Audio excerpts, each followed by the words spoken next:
Bonjour à tous. Voilà, j'ai été souvent appelé les dernières heures pour donner mon avis sur la magnifique victoire de Remco Evenepoel. Et voilà, j'ai porté également en 2010 le maillot de leader de la Vuelta. Donc je me mets devant ce maillot pour faire cette petite réaction. Et ben, comme vous tous, je suis très heureux de son succès. Je voulais attendre le dernier moment pour le célébrer parce que je pense que ça porte toujours malheur de fêter victoire trop tôt. Donc voilà, c'était une victoire annoncé. Remco avait vraiment planifié ce Tour d'Espagne. Il avait travaillé énormément durant le mois de juillet et même juste avant la Vuelta avec des gros entraînements. J'avais un peu suivi ça sur son Strava par exemple, avec des grosses sorties sous la chaleur énorme de Calpe. Donc voilà, j'avais été impressionné par sa victoire à la Classica San Sebastian parce qu'il avait gagné vraiment très facilement. Et avec une aisance impressionnante. Et je m'étais dit peut-être qu'il est un peu trop tôt en forme, peut-être qu'il a trop travaillé, trop d'intensité et que la troisième semaine de la Vuelta sera difficile parce qu'il était 5 semaines après la Classica. Mais voilà, il a été impressionnant dès le contre-la-montre inaugural par équipe où lui et Rémi Cavagna ont fait très très mal à leurs équipiers. On pouvait le voir sur le peu d'images qu'on a vu d'eux, mais c'était flagrant la différence. Et ensuite, il était déjà très alerte. Je me rappelle une 14e place dans un sprint massif déjà aux Pays-Bas. Et dès qu'il est arrivé en Espagne, le terrain lui convenait avec des montées plus ou moins longues, mais à sa portée, plus à sa portée, je dirais, de 5-6 km, 4 km.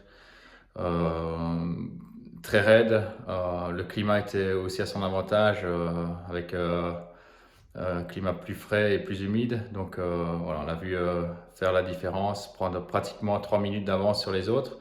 Et c'est là qu'il a gagné la course parce qu'il a pris avantage de ce terrain et de sa forme précoce au début de Vuelta. Et les autres n'ont pas eu le choix que de passer à l'attaque et prendre beaucoup de risques pour essayer de reprendre du temps. Et certains ont pris tellement de risques qu'ils sont partis à la faute.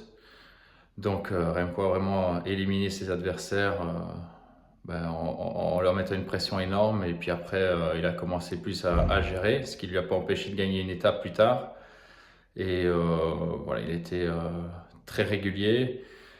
Il a eu une journée un peu plus compliquée, on va dire, où il a simplement plafonné pendant à peine 10 minutes. Mais là, il a très bien réagi parce qu'il a géré, il s'est mis à son propre rythme et il n'a pas perdu beaucoup de temps. Donc ça, c'était une marque de lucidité. Donc quand on est encore capable, dans un moment comme ça, de ne pas paniquer et de rester à son rythme et d'imiter la casse, c'est qu'on est un grand champion. Donc ça, je n'en doutais pas déjà parce qu'avec ce qu'il a fait depuis ses débuts, il a montré une capacité mentale bien au-delà de la moyenne.